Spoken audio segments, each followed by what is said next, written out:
Another day, another basketball stories na naman ang pagkikwentuhan natin. At ngayon nga ay ang balitang bagong 3-and-D na makukuha ng Los Angeles Lakers. At ang balitang pagkuha na ng Golden State Warriors kay Giannis Antetokounmpo. Kamakailan lamang nga ay kumalat sa social media ang balitang makukuha na nga daw ng Los Angeles Lakers sina Domantas Sabonis at Keon Ellis mula sa Sacramento Kings. Ayon nga dito, nagkaroon na nga daw ng final negotiation ng Lakers at ang Kings sa trade ng dalawang player na ito, which is hindi rin naman nga totoo since magsisimula pa lang naman nga daw sa mga susunod na araw ang kanilang magiging usapan patungkol sa ganitong klaseng trade. Yes, uumpisan pa lang nga ng Lakers ang pagkuha nila kina Sabonis at Ellis mula sa Kings ngayong season gamit ang kanilang mga players na sina Austin Reeves, Jared Vanderbilt, Gabe Vincent, Dalton Kanick, Maxi Kleber at isa nilang future first round pick.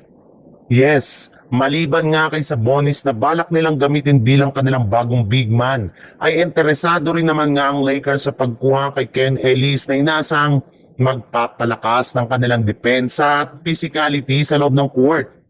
Isa rin naman nga ito sa mga pinakamagaling na 3-and-D player at wingman na matagal nang gustong makuha ng Lakers ngayong season. At posible nga na ito na ang magiging huling piyesa na makakatulong sa kanila para makakuha ng titulo.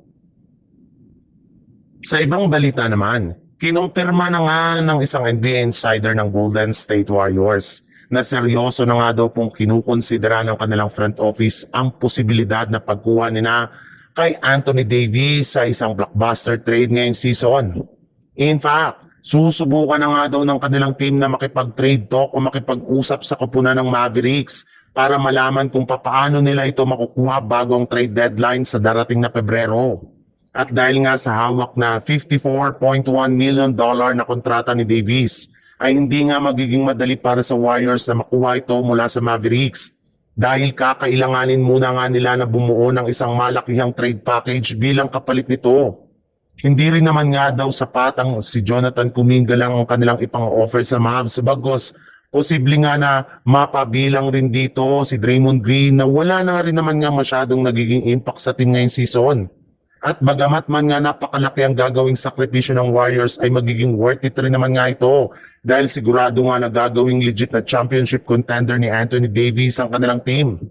Mas lalo nga silang kakatakutan kung sakasakali man na matuloy ang ganitong klaseng trade since bukod sa 3-point shooting ni Curry ay paghahandaan na rin naman nga ng ibang team ang pagiging dominante ni Davis sa ilalim ng basket.